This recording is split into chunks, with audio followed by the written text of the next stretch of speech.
அனைவருக்கும் வணக்கம். நான் படித்து ரசித்த கதையை நீங்களும் படித்து கேட்டு மகிழுங்கள். கதை பிடித்திருந்தால் அனைவருக்கும் பகிருங்கள். அம்மா, உங்களுக்கு வேண்டிய துணிமணி எல்லாத்தையும் எடுத்துக்கிட்டீங்களா என்றான் மூத்த மகன் விமல். எடுத்துக்கிட்டேன் தம்பி, ஆனால் உங்ககிட்ட ஒரு விஷயம் சொல்லணும் என்றார் அவனுடைய அம்மா முத்துலட்சுமி. அம்மா, உங்களுக்கு இந்த குடும்பத்தோட சூழ்நிலை என்னன்னு நல்லாவே தெரியும். நாங்கள் நல்லா யோசிச்சு தான் இந்த முடிவை எடுத்திருக்கோம். நீங்கள் ஏதாவது மறந்துட்டாலும் உங்களை பார்க்க வரும்போது கண்டிப்பாக எடுத்துகிட்டு வந்துடுவோம். அதனால் நீங்கள் எதை பற்றியும் கவலைப்பட வேண்டாம் என்றான் இளைய மகன் வசந்த். தம்பி, நான் என்ன சொல்ல வரேன்னு கேட்க மாட்டேங்கிறீங்க. நீங்களா ஒரு விஷயத்தை நினச்சிக்கிட்டு என்கிட்ட பேசிகிட்டு இருக்கீங்க. சரி, உங்கள் விருப்பப்படியே எல்லாம் நடக்கட்டும் என்றார். அம்மா, நாங்கள் முதியோர் இல்லத்தில் சேர்த்துட்டோம்னு நீங்கள் கவலைப்படாதீங்க. இந்த மாவட்டத்திலேயே அதுதான் மிகப்பெரிய முதியோர் இல்லம். அங்கே நிறைய வசதிகள் இருக்குமா. வாரத்தில் ஒரு நாள் காலையில் சாப்பிட்ட டிஃபனை திரும்ப அந்த வாரத்தில் நீங்கள் சாப்பிடவே மாட்டீங்க. 7 நாள் 7 விதமான சாப்பாடு கொடுப்பாங்க. அதே மாதிரி தான் மதிய சாப்பாடும் இரவு சாப்பாடும். அங்கே இருக்க வசதிகளை நீங்கள் போய் பார்த்த பிறகு அசந்து போயிடுவீங்க. புத்தகம் படிக்கிறது உங்களுக்கு ரொம்ப பிடிக்கும்ல. அங்கே பெரிய லைப்ரரி உள்ளேயே இருக்குது. அது மட்டும் இல்லை, உங்களுக்குன்னு தனியாக ஒரு ரூம் என்று அங்குள்ள வசதிகளை அடுக்கினான் விமல். முத்துலட்சுமி பதில் எதுவும் சொல்லவில்லை. சிறிது நேரம் கழித்து, தம்பி, வண்டி வந்துருச்சு போல, நாம் போகலாம் என்றார்.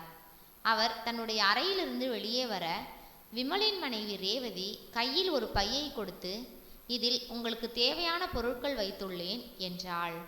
ஓரமாக நின்று மாமியாரை பார்த்து கொண்டே இருந்தாள் வசந்தின் மனைவி கமலா.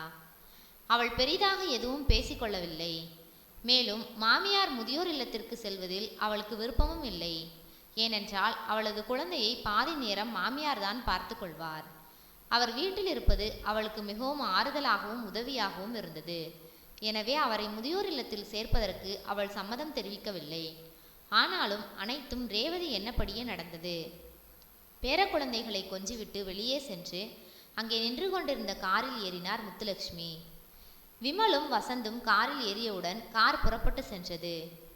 கார் இருக்கையில் சாய்ந்து சோகமாக அமர்ந்திருந்தார் முத்துலட்சுமி. முத்துலட்சுமியின் கணவர் பெயர் ஞானவேல். மரப்பொருட்கள் விற்கக்கூடிய ஃபர்னிச்சர் கடை ஒன்றில் வேலை பார்த்தார். பல வருடங்களாக தொடர்ந்து வேலை பார்த்து நம்பிக்கைக்குரியவராக இருந்தார். கடையில் மேலாளராக பதவி உயர்வு பெற்றார். விமல் அப்போது 10ஆம் வகுப்பு படித்து கொண்டிருந்தான். அப்போது அவர் ஏற்கனவே வாங்கி வைத்திருந்த நிலத்தில் வீடு கட்டினார். வசந்த், விமல் 2 பேரையும் தன்னுடைய கடின உழைப்பால் இன்ஜினியரிங் படிக்க வைத்தார். அதன் பிறகு ஒவ்வொரு மகனுக்கும் திருமணத்தை முடித்து வைத்தார். மூத்தவன் விமலுக்கு ஒரு பையன். அவன் பெயர் சபரீஸ்.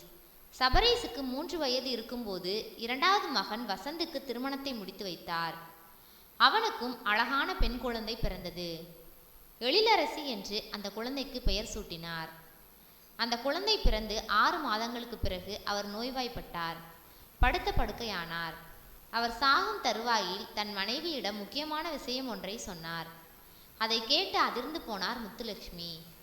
அதன் பிறகு 1 வாரத்தில் அவர் இறந்து போனார். அதுவரை நல்லபடியாக நடந்து கொண்ட ரேவதி மாமியாரிடம் வெறுப்பாக நடந்து கொள்ள ஆரம்பித்தாள். அன்று சமையல் வேலைகள் அனைத்தும் முடிந்து ஹாலில் அமர்ந்து டிவி பார்த்து கொண்டிருந்தாள் ரேவதி. ரேவதி, தலை வலிக்கிற மாதிரி இருக்கு, ஒரு காஃபி கிடைக்குமா என்று கேட்டார் முத்துலட்சுமி. அவரை முறைத்துவிட்டு எழுந்து சமையலறைக்குள் சென்றவள், காலையிலிருந்து சமையலறையில் வேலை பார்த்து முடித்துவிட்டு இப்போதுதான் வந்து உட்கார்ந்தேன். அது பொறுக்கவில்லை, காஃபி வேண்டுமாம் என்று மாமியாரின் காதில் விழுமாறு புலம்பினாள். அவள் இதற்கு முன்னால் இதுபோல் நடந்து கொண்டது இல்லை என்பதால் அவளுக்கு உண்மையிலேயே அலுப்பாக இருந்திருக்கும். அந்த நேரத்தில் நாம் கேட்டதால் இவ்வாறு பேசியிருப்பாள் என்று நினைத்து கொண்டார் முத்துலட்சுமி. அன்று மாலை மாடியில் துணிகளை எடுத்து கொண்டிருந்த கமலாவை தேடி வந்தாள் ரேவதி. கமலா, மாமா இருக்கிற வரைக்கும் எனக்கு எதுவும் தெரியல. இப்போ அத்தை மட்டும் இருக்கிறது பெரிய இடைஞ்சலா இருக்கு. ஏதாவது கேட்டுக்கிட்டே இருக்காங்க. இன்னைக்கு காலையில் கூட நீ இருக்கும்போது தான் காஃபி வேணும்னு கேட்டாங்க. நானும் மனுஷி தானே, அந்த எண்ணமே அவங்களுக்கு இல்லையே என்றாள். அக்கா, உங்களுக்கு கஷ்டமாக இருந்தால் நானும் சமையலில் பாதி வேலையை பார்த்து கொடுப்பேன். ஆனால் நீங்கள் தான் வேண்டவே வேண்டாம், சமையல் முழுக்க நானே பார்த்துக்கிறேன்னு சொல்லிட்டீங்க. அதனால தான் அத்தை காஃபி வேணும்னு கேட்டப்போ கூட நான் எந்திரிச்சு போட்டு தரேன்னு சொல்லாமல் அமைதியாக இருந்தேன். நான் வேணா உங்களுக்கு உதவியா சமையல் அறையில் சின்ன சின்ன வேலைகளை செஞ்சு கொடுக்கவா என்று கேட்டாள் கமலா. அட கமலா, நான் என்ன கேட்குறேன், நீ என்ன சொல்ற? அத்தை இருக்கிறது இடைஞ்சலா இருக்குன்னு சொல்ல வர்றேன். அவங்களை ஒரு முதியோர் இல்லத்தில் கொண்டு போய் விட்டுட்டா நாம் நிம்மதியாக இருக்கலாம் என்று எனக்கு தோன்றுகிறது. அதை சொன்னால் எனக்கு வேலை பார்த்து தரேன்னு சொல்லிட்டு இருக்க என்று அழுத்து கொண்டாள் ரேவதி. கமலா பதில் எதுவும் சொல்லாமல் அமைதியாக இருந்து கொண்டாள். சிறிது நேரம் கழித்து கமலாவும் ரேவதியும் மாடியிலிருந்து கீழே இறங்கி வந்தனர். ரேவதி தன் மனதுக்குள், இவளிடம் மாமியாரை முதியோர் இல்லத்தில் சேர்க்க வேண்டும் என்பது குறித்து பேசுவதில் எந்த பிரயோஜனமும் இல்லை. ஏனென்றால் இவளுடைய குழந்தையை அவர்தானே முழுக்க பார்த்து கொள்கிறார்.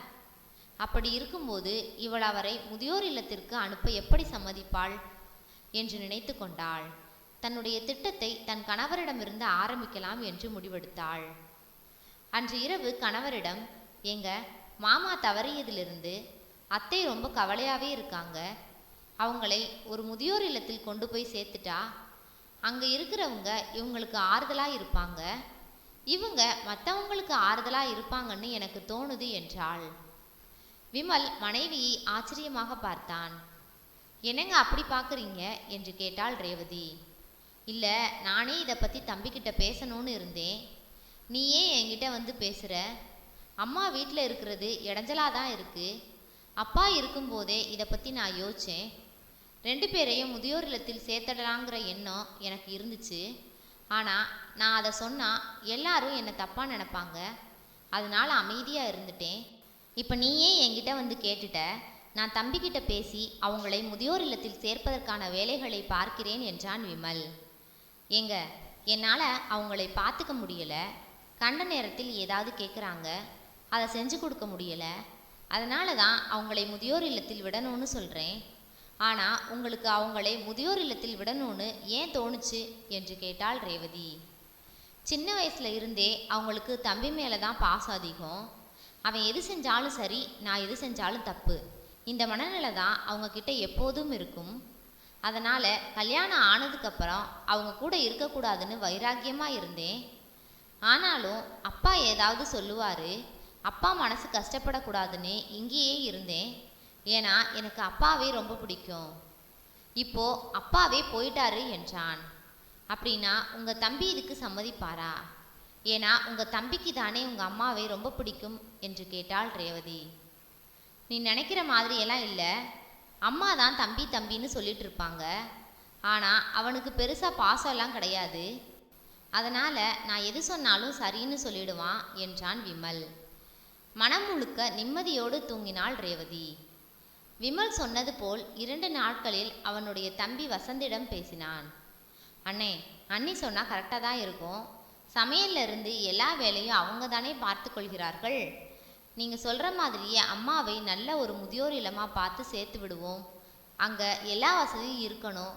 அது மட்டும்தான் என்னோட கண்டிஷன் என்றான் வசந்த். 1 வாரத்திற்கு பிறகு நீ சொன்ன மாதிரியே நல்ல முதியோர் இல்லமாக பார்த்துட்டேன் என்றான் விமல். அன்று இரவு வசந்த் அம்மாவை முதியோர் இல்லத்தில் சேர்ப்பது பற்றி கமலாவிடம் சொன்னான். ஏங்க, நீங்கள் எதுக்கு சரின்னு சொன்னீங்க? அவங்க இருக்கிறது எவ்வளவு உதவியாக இருக்குன்னு உங்களுக்கு தெரியுமா? குழந்தையை அவங்க தான் பார்த்துக்கிறாங்க. அவங்களும் போயிட்டா நான் தனி மரமாக தான் நிற்கணும் என்றாள் கமலா. அண்ணி இருக்காங்கல்ல, அவங்க பார்த்துக்குவாங்க என்றான். ஏங்க, அவங்க சமையல் கட்டுக்குள்ளேயே என்னை நுழைய விட மாட்டேங்கிறாங்க. சமையல் முழுக்க அவங்க தான் பார்க்குறாங்க. அப்படி இருக்கும்போது அவங்களுக்கு எப்படி நேரம் கிடைக்கும்? ஒரு அனுபவம் வாய்ந்த அம்மா வீட்டில் இருப்பது எப்படி இருக்கும்? அக்கா பார்த்து கொள்வது எப்படி இருக்கும்? அவசரப்பட்டு சரின்னு சொல்லிட்டீங்களே என்று வருத்தப்பட்டாள் கமலா. கமலா, அன்னை சொன்னா எதுனாலும் மறுத்து பேச மாட்டேன், சரின்னு தான் சொல்லுவேன். ஏன்னா அன்னை செய்கிறது எதுவாக இருந்தாலும் சரியா இருக்கும் என்பது என்னோட உறுதியான நம்பிக்கை என்றான். நீங்கள் தான் அப்படி சொல்கிறீங்க, ஆனால் அத்தை அப்படி நினைக்கல. உங்களுடைய செயல்பாடுகள் தான் சரியா இருக்குன்றது அவங்களோட எண்ணம். உங்கள் அண்ணன் எடுக்கும் முடிவுகள் பலமுறை தவறுதலாக போயிருக்குன்னு சொன்னாங்க. இந்த முடிவும் தவறானதுன்னு ஒரு நாள் நீங்களே என்கிட்ட வந்து சொல்ல போறீங்க என்று சொல்லிவிட்டு திரும்பி படுத்து கொண்டாள் கமலா. கமலா சொல்வது சரியாக இருக்குமோ என்று யோசித்தவாறே படுத்தான் வசந்த். எதுவாக இருந்தாலும் அண்ணன் தான் அனைத்தையும் பார்த்து கொள்ளப் போகிறது. நமக்கு என்ன பிரச்சனை என்ற எண்ணத்தோடு தூங்கினான். ஒரு வாரம் ஆன பிறகு அம்மாவுக்கான முதியோர் இல்லத்தை தேர்வு செய்துவிட்டு வந்தான் விமல். வசந்திடம் அவன் பேசிக்கொண்டிருப்பது ஹாலில் அமர்ந்திருந்த முத்துலட்சுமியின் காதில் விழுந்தது. தன்னை முதியோர் இல்லத்தில் சேர்க்க வேண்டும் என்று முடிவெடுத்திருக்கிறார்கள் போல. இதற்கு விதை போட்டது கண்டிப்பாக ரேவதியாகத்தான் இருக்கும் என்று நினைத்து கொண்டு அமைதியாக உட்கார்ந்திருந்தார். விமல் தம்பியிடம் பேசிவிட்டு வெளியே வந்து தன் அம்மாவிடம் விஷயத்தை சொன்னான். அங்கே எல்லா விதமான வசதிகளும் இருப்பதாக சொன்னான். அவர், எனக்கு எந்த பிரச்சனையும் இல்லை, நான் அங்கு சென்று விடுகிறேன் என்றார். சரிம்மா, இன்னும் 4 நாட்களில் நாம் அங்கே போகிற மாதிரி இருக்கும். உங்களுக்கு வேண்டிய உடைகள் எல்லாத்தையும் எடுத்து வச்சுக்கோங்க என்று சொன்னான் விமல். சரி என்று தலையாட்டிவிட்டு தன்னுடைய அறைக்கு சென்றார் முத்துலட்சுமி. அன்று இரவு ரேவதி, எங்க அத்தை எதுவுமே சொல்லலை, எந்த எதிர்ப்புமே தெரிவிக்கலை. நான் கூட ரொம்ப பயந்தேன், போக மாட்டேன்னு சொல்லிடுவாங்களோ, இது என்னோட வீடுன்னு சொல்லிடுவாங்களோன்னு நினச்சேன். ஆனால் அவங்க எதுவும் சொல்லாமல் சரின்னு சொல்லிட்டாங்க. இதுக்கு பின்னாடி ஏதாவது காரணம் இருக்குமோ என்றாள் ரேவதி. அதெல்லாம் ஒன்றும் இருக்காது, நீ நிம்மதியாயிரு, நான் நினச்ச மாதிரி எல்லாமே நல்லபடியாக நடக்கும் என்றான் விமல். அதன்படி இன்று தன்னுடைய அம்மாவை இருவரும் அழைத்து கொண்டு முதியோர் இல்லத்தை நோக்கி சென்றனர். முதியோர் இல்லத்தில் ஏற்கனவே பணத்தை கட்டி அவரை சேர்ப்பதற்கான அனைத்து விதமான நடைமுறைகளையும் முடித்திருந்தான் விமல். அவர்கள் உள்ளே சென்று அரை மணி நேரத்தில் அவருக்கான அறையில் அவர்களது அம்மாவை விட்டனர். அவர்கள் இருவரும் கிளம்பும்போது அவர் விமலை பார்த்து, தம்பி, ஒரே ஒரு விஷயம் மட்டும் சொல்லணும் என்றார். அம்மா, நீங்கள் என்ன சொல்ல போறீங்கன்னு எனக்கு நல்லாவே தெரியும். ஒவ்வொரு மாதமும் மறக்காமல் நான் உங்களை வந்து பார்த்து கொள்வேன். கூடவே தம்பியும் வருவான். நீங்கள் நிம்மதியாக இருங்க என்று சொல்லிவிட்டு வெளியே வந்தான். இருவரும் வீட்டை நோக்கி சென்றனர். நான் ஒரு முக்கியமான விஷயத்தை சொல்ல வர்றேன், காது கொடுத்து கேட்குறானா பாரு. பொண்டாட்டி என்ன சொல்கிறாளோ, அவள் என்ன நினைக்கிறாளோ அதை மட்டும்தான் செய்யணும்னு நினைக்கிறான் என்று நினைத்து கொண்டு முதியோர் இல்லத்தில் தனது அறையை விட்டு வெளியே வந்தார். அவருக்கு வெளியே இருந்த மலர்கள் மிகவும் பிடித்திருந்தது. அதை பார்த்து கொண்டு அப்படியே நின்று கொண்டிருந்தார். கமலாவை தவிர அனைவரும் அந்த வீட்டில் நிம்மதியாக இருந்தனர். கமலா மட்டும் தனக்கு இருந்த ஒரு ஆறுதலும் சென்றுவிட்டதை நினைத்து கவலையோடு இருந்தாள். அவள் மனதுக்குள் முதல் முறையாக நாம் நம் கணவரோடு தனி குடித்தனம் சென்றுவிட்டால் என்ன என்ற எண்ணம் உதித்தது. அக்கா தொடர்ந்து இதுபோல் நடந்து கொண்டால் நான் கண்டிப்பாக இதைத்தான் செய்ய வேண்டியிருக்கும் என்று மனதுக்குள் சொல்லிக்கொண்டாள். 2 நாட்களுக்கு பிறகு அவர்களுடைய அப்பாவின் பெயரில் ஒரு கடிதம் வீட்டிற்கு வந்து சேர்ந்தது. கடிதத்தை வாங்கிய கமலா ஏதாவது முக்கியமான விஷயமாக இருக்கப் போகிறது என்று நினைத்து கொண்டு கடிதத்தை கொண்டு போய் ரேவதியிடம் கொடுத்தாள். முக்கியமான விஷயமாக இருக்காது மாமாவே, இப்போ இல்லை, என்னோட வீட்டுக்காரர் வந்தவுடனே அவர்கிட்ட கொடுக்கிறேன் என்று சொல்லி அதை வாங்கி ஓரமாக வைத்துவிட்டு சமையல் வேலைகளை பார்த்து கொண்டிருந்தாள் ரேவதி. அன்று மாலை வேலை முடிந்து வீட்டிற்கு வந்த விமல் சோஃபாவில் அமர்ந்து டிவியை பார்த்து கொண்டிருந்தான். அவனுக்கு காஃபியை கொடுத்துவிட்டு அவன் அருகில் உட்கார்ந்து பேசி கொண்டிருந்தாள் ரேவதி. அப்போது அவளுக்கு சட்டென்று அந்த கடிதம் நினைவுக்கு வர, எங்க மாமா பெயருக்கு ஒரு கடிதம் வந்தது, நீங்கள் வந்த உடனே கொடுக்கணும்னு நினச்சேன் என்று சொல்லிக்கொண்டே அந்த கடிதத்தை எடுத்து வந்து கொடுத்தாள். கடிதத்தை வாங்கிய விமல் அதை பிரித்து படிக்க தொடங்கினான். அருகே அமர்ந்திருந்த ரேவதியும் கடிதத்தை படித்து கொண்டிருந்தாள். திரு ஞானவேல் அவர்களே, தாங்கள் எங்களுடைய நிதி நிறுவனத்தில் பெற்றிருந்த கடனுக்குரிய வட்டியை முறையாக செலுத்தி வந்தீர்கள். அதனால் நீங்கள் 6 மாதங்களாக வட்டி தொகையை செலுத்தாத போதிலும் நாங்கள் பெரிதாக எடுத்துக்கொள்ளவில்லை. தற்போது 6 மாதத்திற்கு மேலாகியும் தங்களிடமிருந்து எந்த தகவலும் இல்லை என்பதால் உரிய சட்ட நடவடிக்கை எடுக்க வேண்டிய சூழலுக்கு எங்கள் நிதி நிறுவனம் தள்ளப்பட்டுள்ளது. ஆதலால் இந்த கடிதம் கிடைத்த 1 வாரத்திற்குள் தாங்கள் பெற்ற கடனுக்குரிய வட்டியை செலுத்த வேண்டும், அல்லது அசல் தொகை செலுத்தி தங்கள் வீட்டிற்குரிய பத்திரத்தை நீங்கள் பெற்றுக்கொள்ளலாம். இல்லையெனில் தங்கள் வீட்டை ஏலம் விடுவதற்குரிய நடவடிக்கைகளை நாங்கள் மேற்கொள்ள வேண்டியிருக்கும் என்பதை இதன் மூலம் தெரிவித்துக் கொள்கிறோம் என்று எழுதியிருந்தது. அதை படித்துவிட்டு விமல் அதிர்ச்சியோடு உட்கார்ந்திருந்தான். அப்பா எவ்வளவு தொகை கடன் வாங்கியிருப்பார் என்று அவன் யோசிக்க தொடங்கினான். அருகில் இருந்த கடிதத்தை படித்து கொண்டிருந்த ரேவதி, என்னங்க, இதை பற்றி உங்கள் அப்பா உங்ககிட்ட சொல்லவே இல்லையா? அதிர்ச்சியோடு உட்கார்ந்திருக்கீங்க என்று கேட்டவள், எவ்வளவு கடன், ஏதாவது உங்களுக்கு தெரியுமா என்று கேட்டாள். தெரியாது என்று தலையாட்டினான் விமல். அன்று இரவு வசந்த் வந்த பிறகு கடிதத்தை அவனிடம் காட்டினான் விமல். வசந்த் கடிதத்தை படித்துவிட்டு, அண்ணே, அப்பா அப்படி எவ்வளவு கடன் வாங்கியிருக்க போறாங்க? 1 லட்சம் 2 லட்சம் வாங்கியிருப்பார். கொஞ்சம் கொஞ்சமாக கட்டிடலாம் என்றான். தம்பி, நாளைக்கு காலையில் முதல் வேலையா நாம் 2 பேரும் அந்த நிதி நிறுவனத்திற்கு போய் எவ்வளவு கடன் என்பதை விசாரித்து விட வேண்டும், சரியா என்றான் விமல். சரி என்று தலையாட்டினான் வசந்த். இருவரும் அடுத்த நாள் காலை நிதி நிறுவனத்தில் உட்கார்ந்திருந்தனர். அவர்கள் கையோடு கொண்டு வந்திருந்த கடிதத்தை காண்பித்தனர். அதை பார்த்துவிட்டு அவர்களுடைய அப்பா பெற்ற கடன் குறித்த விவரங்களை தெரிவித்தார் நிறுவனத்தின் மேலாளர். மொத்தம் 10 லட்சம் அசல் மட்டும். இதுவரை 2 லட்சம் ரூபாய் கழிந்துள்ளது. 8 லட்சம் ரூபாய் கட்ட வேண்டும். அதுவும் இல்லாமல் 6 மாதமாக கட்ட வேண்டிய வட்டிக்குரிய அபராத தொகையும் நீங்கள் செலுத்த வேண்டும் என்றார். அதிர்ந்து போன விமல், 10 லட்சம் கடன் வாங்கியிருந்தாரா? எதற்காக இவ்வளவு தொகையை கடன் வாங்கியிருந்தார் என்று கேட்டான். முதல் தடவை 8 லட்சம் கடன் வாங்கியிருக்காரு. அது உங்களோட படிப்பு செலவுக்குன்னு என்கிட்ட சொன்னார். ஏன்னா நான் தான் இங்கே 10 வருஷமாக மேனேஜராக இருக்கேன். அதுக்கப்புறம் மகன்களோட திருமணத்துக்குன்னு சொல்லி 2 லட்சம் ரூபாய் வாங்கினார். ஆக மொத்தம் 10 லட்சம் என்றார். வட்டி தொகையை கட்டிவிடுவதாக உறுதியளித்துவிட்டு வீடு வந்து சேர்ந்தனர். 10 லட்சம் என்பதை கேள்விப்பட்டவுடன், ஒரு வார்த்தை, உங்க அம்மா இதை பற்றி உங்ககிட்ட சொல்லி இருக்காங்களா என்று கத்தினாள் ரேவதி. கமலாவால் பொறுமையாக இருக்க முடியவில்லை. இந்த வீட்டை விட்டு அவங்களை முதியோர் இல்லத்தில் சேர்க்கும்போது அவங்க ஒன்னே ஒன்று உன்கிட்ட சொல்லணும்னு சொன்னாங்களே, அவங்களை வாய் திறந்து சொல்ல விட்டால்தானே என்றாள் கமலா. கமலா, நீ வேற, எரிகிற நெருப்புல எண்ணெய் ஊத்துற மாதிரி ஏதாவது பேசிக்கிட்டு இருக்காத. நாங்களே என்ன பண்ணுறதுன்னு தெரியாமல் முழிச்சுக்கிட்டு இருக்கோம் என்றான் வசந்த். எங்க, நீங்கள் படிக்கிறதுக்காக வாங்கின கடன் தானே, நீங்கள் தான் கட்டணும். உங்களுக்கு கல்யாணம் பண்ணி வைப்பதற்காக வாங்கிய 2 லட்சத்தை தான் மாமா கட்டிட்டாங்களே என்றாள் கமலா. நீ சொல்கிறது சரிதான் கமலா என்றான் வசந்த். இந்த விஷயம் முன்னாடியே தெரியாமல் போயிடுச்சு. அவசரப்பட்டு அம்மாவை வேற முதியோர் இல்லத்தில் கொண்டு போய் விட்டுட்டோமே என்றான் விமல். அதற்கும் இந்த கடனுக்கும் என்ன சம்பந்தம்? அவங்க முதியோர் இல்லத்தில் இருந்தா என்ன என்று கேட்டான் வசந்த். தம்பி, நான் எதுவாக இருந்தாலும் விவரமாக சொல்கிறேன்.